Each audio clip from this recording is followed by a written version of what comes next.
Hello and welcome back to Life in Every Season. Hope you're having a good day. It's kind of sunny, kind of cloudy, kind of rainy, kind of not, and it's a little cooler than it has been in the last couple of days here. But today we kind of wanted to show you something that we're kind of rediscovering. It's been a long time since we've gardened, and this is our first year doing a full garden in a high tunnel. But it's the first year we've started a lot of our plants from seed. And I wanted to show you how little space you actually need to be able to grow plants indoors. As you can see here, we've got, this one is a creasy back, and these are less than 7 days old, or maybe 10-ish. And Gemma's holding it, and it's got another one coming up, but these things popped up really quickly. And we've got snapdragons and marigolds, we've got San Marzano tomatoes, and as you can see, we went the easy route with solo cups with a hole drilled in the bottom so they'll drain. Yep. You get? There you go. And then we have some bush beans here, and we have some other tomatoes that we're waiting to germinate. And we do have a heat mat here. We use it for the warm weather plants to try to help them germinate. But this is our kitchen table. And it has not been functioning now for about 2 months, maybe. But as you can see, it doesn't take a lot of space. And we've got another area in the house that I'm going to show you in just a minute where we're growing some more seeds. We're having a good time with this. We're going to make a farmer out of her yet. This is our mud room, and this was actually our shoe rack for most of last year. And we decided to turn it into a little grow area. So I have Hungarian wax peppers. You can see they're doing really well. We started those from seed. And then we have some jalapeno peppers. Again, we grew those from seed. And up here we have our grow light. And we just rotate the plants around throughout the day. You know, if these start in the morning, they'll go up here tonight, and we'll move these down the next day, and then that way they all get some sunlight. But these are San Marzanos that I started from seed, tomato plants. And then these are a split between half of the seed tray is German Johnson slicers, and the other half are Cherokee purple slicing tomatoes. So you don't have to have a ton of space to be able to grow your garden. A lot of what we had here a month and a half ago is out in the garden. So I'll take you out there here in a few minutes and show you what's been growing under the hoop house. Tell them the lesson you learned with that. Yes, I do have to tell you this. These were some containers we got last year that already had plants in them. So I liked the size of these, but I made a newbie mistake. I didn't realize that they didn't have drainage holes. So once we got past the misting part of watering, I watered them one day and I set them outside thinking this is going to be great. They're going to get a big drink of water. And I almost killed them because there were no holes drilled underneath it. So make sure that when you reuse these things, to make sure they have holes in them. But they've recovered nicely. And like I said, all of our solo cups that we bought, Bruce just drilled a hole down through the entire cylinder of each pile of cups. And so that's what we're kind of using to expand our seeds. So here in a few minutes, we'll go out to the hoop house. So we're outside now. A couple weeks ago, Bruce and I did a video on how we made these row covers for our potatoes. And he's got all the instructions and the materials that he used. But I kind of wanted to just show you quickly what we've been doing since we put the potatoes under rows. Let me show you how we do this. We've got these easy clamps. Gemma, can you go ahead and grab that one? And then one more down. And I'm going to let you kind of just step back from me because she had some allergies flare up the other day when we put the straw on. But as you can see, our potatoes are doing pretty good. We weeded yesterday and put straw down. Eventually we'll cover these up when they're ready to be covered. Yeah, the straw really caused Gemma's allergies to kick into high gear yesterday. But yeah, there's our potatoes, and they're doing great. And so far, of course, it's a little early in the season, but we're trying to avoid potato bugs.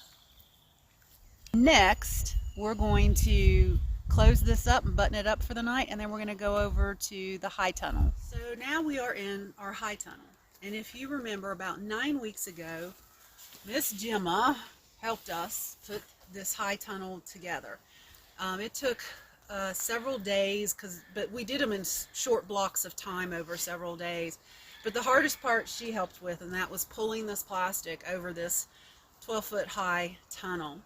But since that time, we've been able to get some beds in, and I've got cabbage and spinach. Now these are onions that I grew from seed, and they're still living, so I'm really kind of happy about that because I wasn't sure if they were going to make it. I don't know how they'll do, but I thought I would try it. But you can see we have some cabbage. I'm going to have to straighten those up. But I've got spinach that's coming in really well. More onions. We've got some Swiss chard. More onions. Don't they look cute? And then I've got some really good cabbage plants that are starting to they're holding themselves up. You know, some plants are just always stronger than others. But I'm excited to have these for the spring. And then more onions, more Swiss chard. And then over here is a raised bed that Bruce made for me. Jim, I'm going to let you go ahead of me. And you can see these I started from onion sets that we got from a big box store. I was really worried that my onion seeds were not going to make it. So we planted these, and they have done wonderful. And if you're wondering what these are skewers. The pointed end is down into the ground. This is a way to keep our cats from using this as a litter box. I did see on another YouTube channel, Homesteading Family, that they found that wood chips do really well. Once the plants come up, like this, what Bruce has been chipping. So we eventually will cover this and take the skewers out. We did the same thing here. These are my carrots. And we've pretty much, between fussing at the cats and using a squirt bottle to keep them out of the beds, we've been able to do pretty well at keeping the cats out of the beds. We're just trying to save the plants before they destroy them. But we have a couple of other things, if you'll follow me here. A couple of weeks ago, we were cleaning out some of these Rubbermaid tubs that we had up in our attic full of stuff that we had packed when we moved here last year. And we emptied the tubs, and we decided to use those as raised beds as well. So Gemma, what have we got in here? What does that look like? Onions. Onions, that's right. These are more onions that I started. See the little caterpillar? You better not eat my onions. Stay away from it. And then over here, I have two different types of beets. I have Detroit dark beets here, and then from here around, I have beets that are early wonder. And they're doing pretty good. And then I have some more cabbage and onions and a little Swiss chard kind of mixed together. The rest of this bed down through here will end up being some pole beans and some bush beans. And you can see the stakes that we put in. We're going to try some netting on our pole beans to see how they do on that, to see if it's something that we want to use later on. Bruce is going to assemble all of that together. But yeah, you'll see this probably in a few more weeks full of other plants. I'll set up the stand and show you more of the installation. We need to watch a couple of the other homestead videos. I know Greenacre was one, and Justin Rhodes was another. It was Tenax, T-E-N-A-X was the manufacturer. They have plastic netting that's like 6.5 feet tall that will stretch between these posts for our pole beans to grab onto. It's real inexpensive. We'll attach it here with zip ties, but we wanted to get the full height of it. So I'm going to use this conduit. This is electrical metal conduit I picked up from Lowe's. Hold on. And we'll attach it up here with drill screws, because it has to be under the bows because it'd be too rough, cause holes in the plastic. But I bought those fittings, like say Tex screws. or drill screws. It's 1/2 inch, 5 feet long, metal conduit. It's for electrical work. Mhm. You And know, where were you going to put it on the? we're going to put it Now I've got it in frame. not right here over these T-posts, just to give something to attach the top of the plastic netting. And I think we're going to try that plastic netting on half the tomatoes. The other half, I'm going to probably use the same pipe and attach it here to, because these center rows are taller. We'll let the tomatoes, which are indeterminate, grow up higher. We'll probably use a string on half and try the netting on half just to see which we like better. I'll put it on time lapse, and I've got a ladder. I've got I think all my tools. If not, Gemma, will you come get them for me? Yes. Great. So she's gonna help, and I'll put it on time lapse and let y'all get an idea, and then we'll show you. I'll show you afterwards if I don't get it done today what it looks like.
Well, you can see I've got the trellis bar up.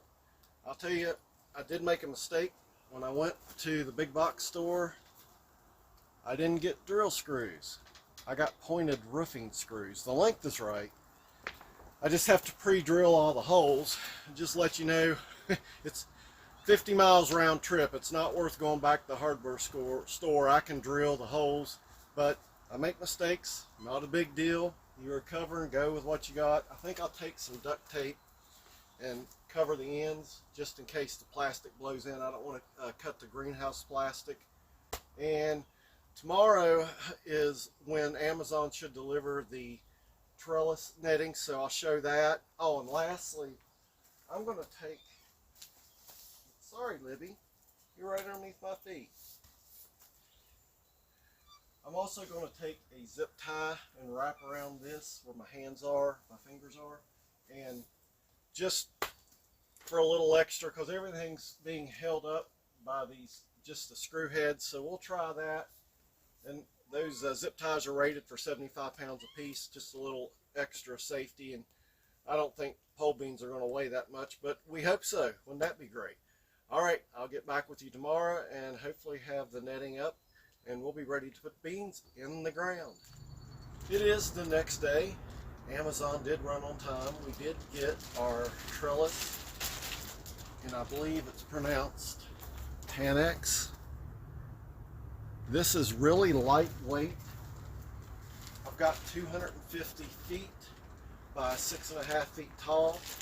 I'm just going to stretch it between these two posts, zip tie it, and then the top, hopefully I left enough that it'll, maybe I'll start at the top and let it drape down. So I'm going to do this real quick. I've got a pair of scissors to cut this. I've got my pole beans. I'm going to go ahead and put them out. It's really windy. I'm afraid if the plastic is flapping on the Caterpillar high tunnel, but I think we're past the frost because we don't heat this.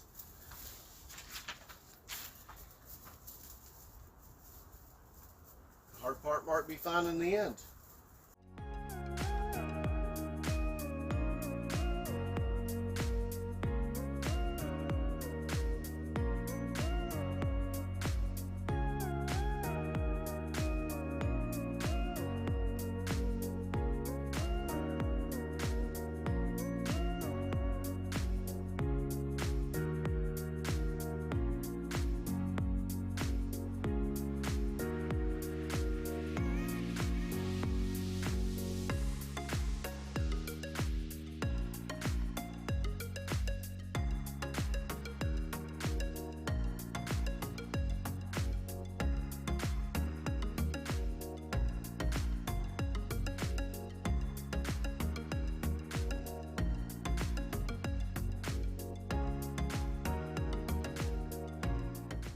I'm going to continue to attach it with cable ties or zip ties, whichever your name preference is, to the top, and then I'll do the post. And I did a little research on the company that makes this. I believe they're headquartered out of Italy. They did a 2-year study in this in the Mediterranean sun, and after 2 years, this fabric still had 80% of its strength. So it looks like, even though it's made out of plastic, petroleum type product, you're going to get a few seasons out of these, call it 3 or 4. So that's not bad. It's light. I like that. So we're going to try it this year. Hopefully it'll work out well. Oh, I also got a little clip. These are going to be for our tomatoes to attach to the strings or the trellis. They'll go around and snap. You can actually put the string in this. I'll give you an up close view here. So the string would go in this part of the hinge. You would depress that, and then that would hold it. So we're going to try these for our tomato clips. I think that's it. I'll quit talking and get back to work.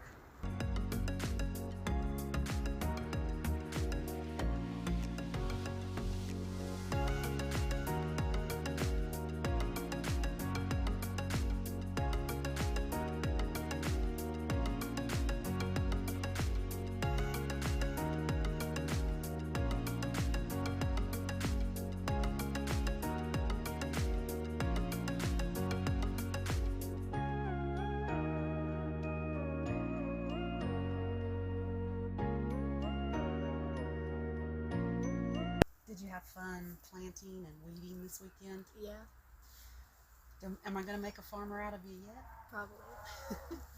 We hope you guys really enjoyed seeing what we're developing here. It's baby steps for us.